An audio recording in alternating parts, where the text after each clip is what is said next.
In focus today, it's from title contenders to the bottom of the table. Lobi Stars' decline in the Nigeria Premier Football League has been nothing short of dramatic. A season that started with high expectation had to go downward into chaos, with the club now fighting for survival out of the 2024-2025 season. No home ground, inconsistent recruitment, mid-season managerial changes and key player departures have all contributed to the struggles. With just 10 games left, can the once mighty Lobi Stars pull off a miracle? We know they tire Jesus, as they say. Or is the writing already on the wall, Wale? It's a shame that a side that I remember sometime last season, we had the coach on this show as well, talking about their title aspirations. Have nosedived and has gotten to a point where they are sure bankers for relegation. It's a shame. It's a shame that a side that boasted one of the most historical and iconic match centers in Nigerian football, that's the Aparaku Stadium, cannot even play in front of their own fans for about 2 years or thereabout. I mean, at a point in time, they did some house cleansing. Mike Idoko was told to leave. We thought things were going to get better. Dan Amokachi came. He came also with a Finnish coach as well. I mean, they got finished, right? If I'm allowed, no pun intended there. You know, so it's really, really, really a shame that Lobi Stars cannot get their acts together. Ossie Martins has only been the ray of hope. They've had this season with a couple of goals that he's been able to chip in. I think he got into the chance squad as well. But you look at the table right now and you look at the table last season and you wonder what really happened. It's like a 360. What really happened to Lobi Stars? Chinasa, was this decline predictable? Did you see this coming as a bomb waiting to explode for Lobi Stars? Well, like Wally said, it's been happening in trickles, you know, like because first of all, for you to have a good product on the pitch, a lot of things have to be, you know, on point behind the scenes, and it's just been one thing or the other happening behind the scenes when it comes to this very, very prestigious football side, talking about Lobi Stars, and unfortunately, it has translated onto the pitch. Yeah, some promising performances, you know, by one or two stars that they have, but yeah, it's just it starts as trickles before you know it becomes a flood, and that's what has happened. It seems like the dam has burst, and Lobi Stars unfortunately will just be going down at the end of the season. Yes, they are, of course, leading from bottom in the current standing of the Nigeria Premier Football League. We're trying to make sense of what has really happened to this once mighty Lobi Stars. We have the media director of the club, Emmanuel Ujah, joining us all the way from Markodi. Thank you so much, Emmanuel, for joining us on the show. It's good to be with you on the show. Yes, it's great to have you join us, but we are really worried about this once mighty Lobi Stars. Yes, you have just unveiled Coach Tope Bulus as your new head coach. Now, this is following the departure of Baba Ganaru after just 3 winless matches for the team. What led to this latest coaching change? What has happened to the once mighty Lobi Stars? Why do we have the change of technical hands back-to-back happening in one season? We got it wrong right from day one of this 2025-2026 season. We got it wrong right from day one. We got it wrong. The Benue State government sacked the last management at the twin lights of the league. For example, the league was to start on Monday. We had a match against Akwa United Monday, and the management was relieved of its duty on Saturday. And so when we take a look at it, that is not a good development. But then, since it's the government team, we are bound by that decision. So the new management has to settle down. So in an attempt to settle down, we got everything wrong. And we even mismanaged our transfer window. We also got it wrong. The coach left. Yes. When Daniel Mobachi came in, there were high hopes that he's going to turn things around for us. But that couldn't work. He left too. Left out. He just left, sent a text to the chairman that he has gone. So we have to struggle again to get another coach. Mr. Emmanuel, I wanted to just quickly ask. I mean, it's important that you've identified, where this, where you got it all wrong. But I also think, let me just add to that. I mean, it's not healthy for a side that has a very, very, very good following in Benue State not to play in Makurdi. So you've been alternating between Lafia, and these days you play in Enugu, and that's Rangers Stadium.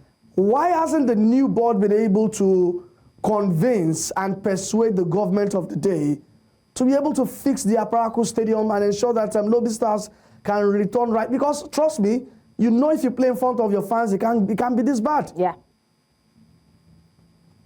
Talking about the stadium, before the past management was sacked, twice the new season, government awarded a contract for upgrading of Aparaku Stadium, which was built more than 37 years. So immediately the contract was awarded. Nothing was done until His Excellency, Governor Hyacinth Malia came in. So he looked at the contract and he said, no, we need to improve on this gigantic stadium. For 37 years, the stadium was not touched. So he did what we call a holistic approach. Take up the grass, increase the capacity, bring in floodlights, just change everything to CAF standard, so that since we have another CAF stadium in Oyo, Benue can also host Super Eagles.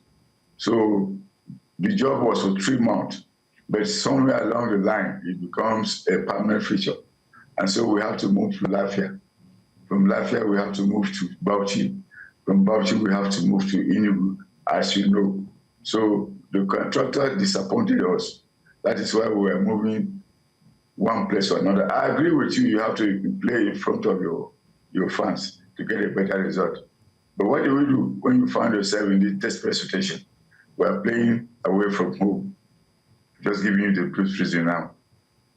Right, all these have been happening since the beginning of the season. But Mr. Emmanuel, let me ask you a question, because when it comes to money, a lot of people raise their emotions, and we understand that the club management has announced a pay cut. This is as part of the strategy to fight relegation. Can you provide us with more details on that decision?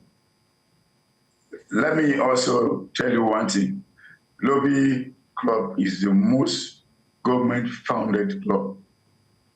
Yes, between 25 or 20 of every month, we have our allocation for salary. We also provide, the governor also provides funds for traveling, accommodation, feeding, allowances, match bonuses. When it comes to this, I doubt any club can match Lobi. So why are you cutting the pay of your players? I'm coming to that pay cut. So when you look at Lobi Stars, they concede goals at about 88 and 89th minute. So we ask them, what is the problem? If they score after 54 minutes or so, be sure that by the end of the match, our opponent will cancel the goal. So we took that decision so that they can sit up. And you also know that, let me just disclose to you here that some players are taking as much as 600, 500,000 a month, and they have not touched a ball for the first and second stanza. So we cannot continue like that. But is that decision on the players and not the technical team who make the final decision for who would play or who would not play? Even the setup of the team is the technical team. I'm coming to the technical crew too. You take 500 or 600 a month without touching a ball. Would you like to walk again? You'll be lazy. That is why we took a decision of that pay cut. Because if you are taking 600,000 naira, you should work for it. They're not working for it. Yeah, but Mr. Emmanuel, are you not breaching the contract of these players, or is it inscribed in their contracts that once poor performance sets in, there will be a pay cut? How have they even received this news coming from the administration? Is it in their contracts? We call them. We call them. We may not do as we said, but this is part of effort to put them in a good frame of mind so that they will deliver. And then the coaches also, we warn them. We say what the players are doing is a replica of the coaches. Yes. If you look at the face, of the players, you also look at the face of the technical crew. Yes. So we ask them to sit up and stay disciplined into the club. All right, and let me not just break the whole conversation, but I need to show you the current standing right now of the Nigeria Premier Football League. The bottom 6 of the Nigeria Premier Football League sees Lobi Stars occupying the 20th position, leading from behind. Mr. Emmanuel Ujah, will Lobi Stars be relegated? No, it's not over until it is over, until the last game. So we hope for a miracle. So we don't consider ourselves going to relegation. You are just mentioning relegation. I'm just hearing it for the first time. For us, we are in the game. We are already in the game, and we think we are coming out of it with 10 matches to go. That is why we are reinforcing. If you can see, we make some changes. We bring in a coach, and then we also ginger the players to go there and conquer. So you are the one talking about relegation. So you're gingering the players with the pay cuts. I'm hoping that that's so much motivation for the players. Thank you so much. Time not our friend. We should have continued this conversation. But thank you, Emmanuel Ujah, the media director of Lobi Stars. Thank you for joining us on Game On. It's nice to have on you. It's nice to have you. Thank you very much. Thank you. It's a pleasure. Chinaza, Wale, this is where we stand when it comes to football in Nigeria. Now, the players are being motivated by a little bit of pay cut. And we were talking about this miracle that would happen for Lobi Stars not to be relegated from the Nigeria Premier Football League. Chinaza? You know, it was shocking. It was like I can imagine players like Luke Shaw and Phil Jones, you know, Mason Mount. What will be happening to them if this is how football is being run? You know, it's a joke basically. I don't know what kind of motivation that will bring, but yeah, it just shows you how unprofessional. You know, it's sad to say and sad to see, but it just shows you how unprofessional we do things. You know, running football clubs, running football teams. You know, treating contracts. You know. Come on, man! I was basically short of words. I was just shaking my head and laughing because I couldn't understand what he was trying to say, and also the fact that you're talking about relegation. You're about 9-10 points off safety with 10 games to go, and you're saying the thought of relegation never crossed your mind.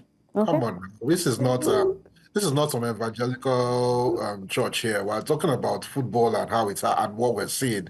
And we have to be realistic. Yes, he used the word miracle. Okay. That means he knows the situation they're in. But yeah, you can't tell me you've not. Okay, Chinasa, let's hear Wale say something to wrap up this conversation. When I hear people like this talk, I mean, big shout out to him. It just tells me that we are 30, 40 years behind, you know, not the established leagues, but I'm talking about PSL. Because see, you should even be increasing their salaries and say, okay, we are incentivizing you so you can help us ensure that we keep our Premier League status. You realize that your team concedes goals at the 80th minute and cannot hold on to leads. What are you supposed to do? Get a psychologist. I know I can be idealist in my thinking, right? But get someone to be able to meet their needs psychologically and talk to them. How can we preserve leads? How can we hold on to leads? You know, these are things that they are the little details that helps your professionalism, but unfortunately. Well, that's where we find ourselves when it comes to Nigerian football.